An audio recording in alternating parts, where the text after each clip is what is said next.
14th verse of the Tao Te Ching. Quote, "That which cannot be seen is called invisible. That which cannot be heard is called inaudible. That which cannot be held is called intangible. These three cannot be defined, therefore they are merged as one. Each of these three is subtle for description. By intuition you can see it, hear it, and feel it. Then the unseen, unheard, and untouched are present as one. Its rising brings no dawn, its setting no darkness. It goes on and on, unnameable, returning into nothingness. Approach it, and there is no beginning. Follow it, and there is no end. You cannot know it, but you can be it, at ease in your own life. Discovering how things have always been brings one into harmony with the way." Unquote. Living beyond form.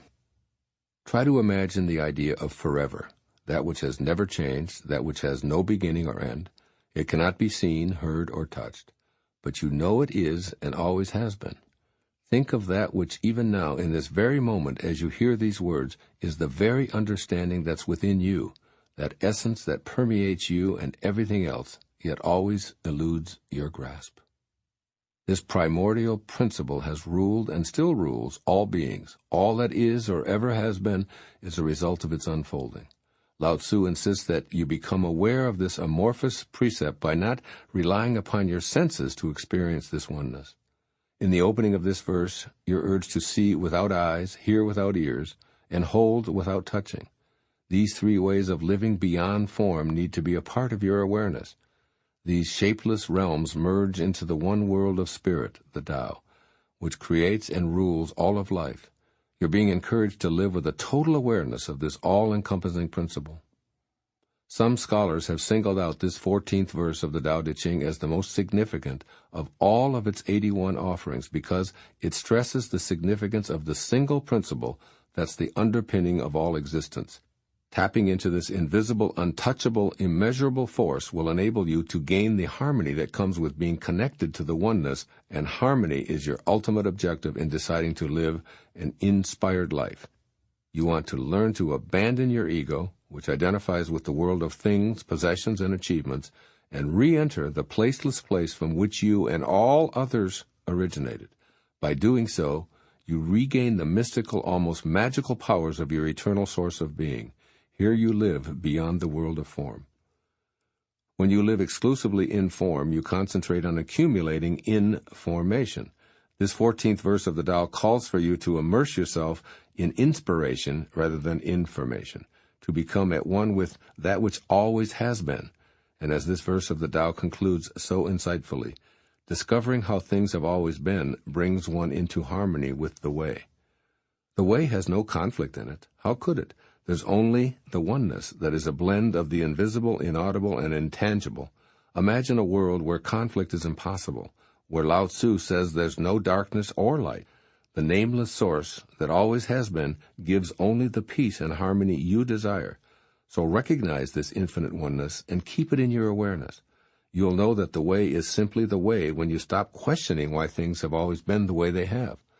Free of the fears that attend soul identification with this world of form, you can embrace your infinite nature.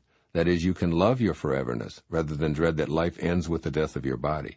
You, your body, and all of life are the result of the unwinding of this eternity.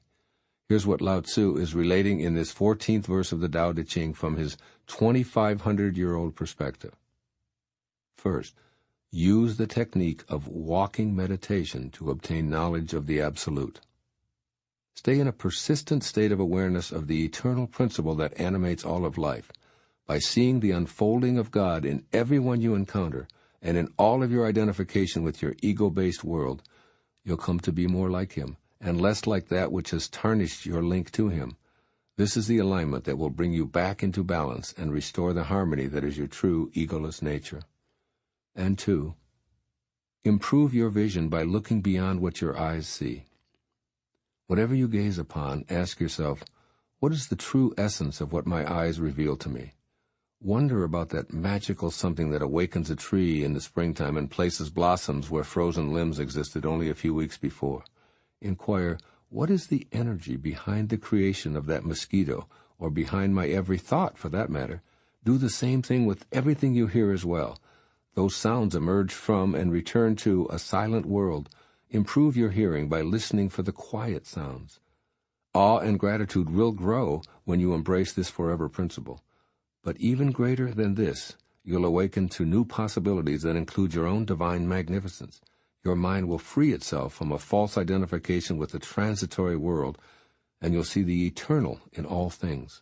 Yes, Lao Tzu tells you, you'll transform your life by being in spirit.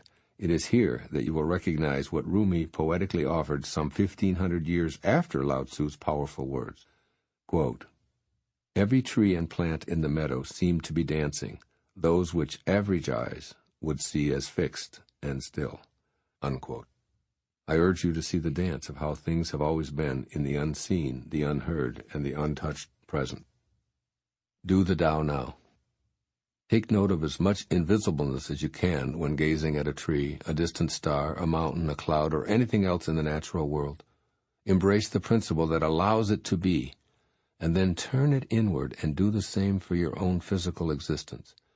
It is the principle that expands your lungs and beats your heart and grows your fingernails. Live in this principle for 10 minutes today, and take note of how you feel connected to your source.